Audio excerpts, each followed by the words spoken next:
You'll want to work on your locomotive on a foam cradle as to not damage anything. The first step is going to be removing the coupler boxes on the front and the rear, so just use a Phillips head screwdriver and remove the coupler boxes. You might have to pry it with the screwdriver as well to really get it all the way off. Next, we can remove the shell. The way I like to do this is by using 4 round wooden toothpicks and putting one in each corner of the locomotive shell between the body and the metal chassis. This will help spread apart the little tabs on the inside, and if you give it a little wiggle on the frame, between the body and the frame, the chassis will start to come off the shell. Just be gentle with it, but eventually it'll make its way off. And if your model comes with sound pre-installed, this is what it's like on the inside. The first order of business is removing the existing speakers. The front one is just held in by some tape, so you can use your fingernail or a screwdriver and kind of peel that away. And once you peel off the tape, that's it. It just kind of flops around, but the wires are still connected. For the rear one, it's a little bit more complicated. There's wires that are held in by little tabs in the back, and be very careful when you remove these as to not strip any of the insulation. But you want to remove all the black wires on one side and then all the red wires on the opposite side.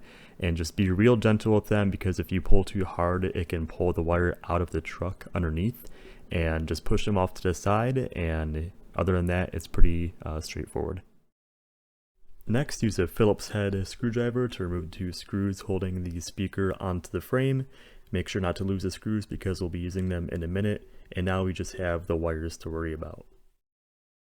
Now you can get your soldering iron and remove the 2 wires on the motherboard labeled speaker plus and speaker minus. Just use some tweezers when you're doing this to hold back the wire as to not burn anything. And once you do that, the speakers will be free, and you can take them and put them in the garbage because we have a new, better speaker to put in the cavity here.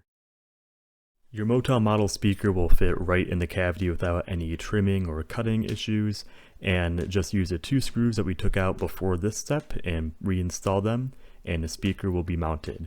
And now you'll just want to use the little tabs that are on the speaker enclosure to route the wires back in, the same way that the previous speaker was routed. And when you do this, again, just make sure not to really push on the wires because the insulation is thin and you can push it back and cause a short. You can route the wires towards the front of the speaker without needing any tape or anything. There's a gap in there, so you can just push the wires down into it and there shouldn't be any issue. Now we can get our soldering iron and attach the new wires. These are both brown wires. They are not polarized, so either one can go on either of the speaker tabs. It should not matter. Make sure the wires do not touch the flywheel on the inside. So now the hard part is done, everything is wired up so you can put the shell back on. Just make sure you guide the shell on straight and even and don't get any of the ladders on the sides caught up. The front snaps on first, and then the back, you'll hear a snap from the little tabs as they go onto the frame.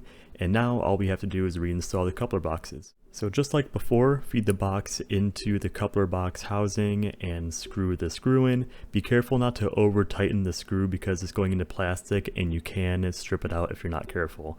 But that's it for the installation. Now you can have fun with your new, much better sounding Rapido F40PH. Thanks for watching.